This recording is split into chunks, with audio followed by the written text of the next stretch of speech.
This movie tells a story of a bounty hunter pig who finds himself trekking the globe with a free-spirited elephant he intended to capture. The idea is amusing, however, the execution is a mixed bag.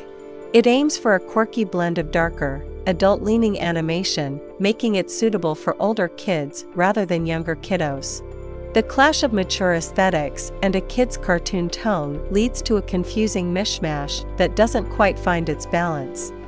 The somewhat edgy, almost dystopian atmosphere doesn't align so well with the whimsical kid-friendly tone the movie also tries to maintain.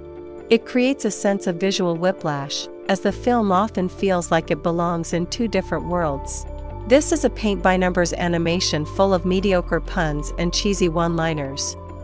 The villain's whole nefarious plan makes little sense, as he's actually paying his audience to show up. The movie feels like stitched-together episodes rather than a narrative whole. It's essentially a series of encounters, each interspersed with rapid-patter jokes. The movie bypasses simple and innocent stories for convoluted and frantic ones. The script is upfront with its chaotic intentions and its low-bar sense of humor. The story is so determined to move as fast and far as possible. The film often feels like it's in a hurry, the near-constant need to keep both the plot and those characters moving, but we're not quite sure where to. The movie keeps coming up with assorted action sequences and filling the gaps of that action with a lot of puns, pop culture references, and scatological gags. Some of the sequences feel contrived. The humor within and between the action feels forced, trying to appeal to both kids and adults in obvious ways, and the story is just an excuse to tie together these disparate set pieces. The mechanics of the movie's world are never properly defined, so there's no explanation for why Hitpig wears human clothes and essentially functions as part of human society, while animals like Pickles are kept in captivity and behave more like regular animals. Hitpig can talk to humans but Pickles can't, except when she sometimes can, just like the other animals that Hitpig and Letitia fight over.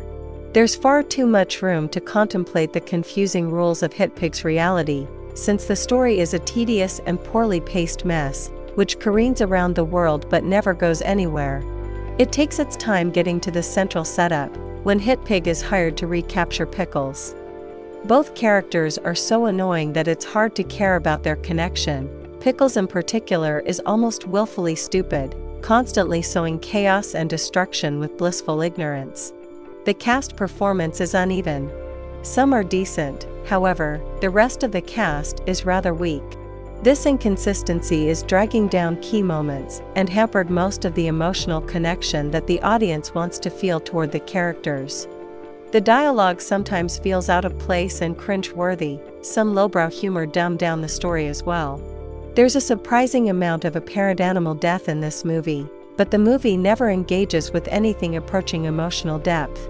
The glib recycled humor and terrible animal-related puns are at odds with the theoretically serious subject matter.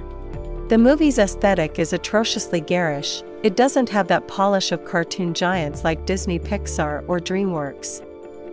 Overall, it's not worth to watch this in theaters, just wait on your streaming service.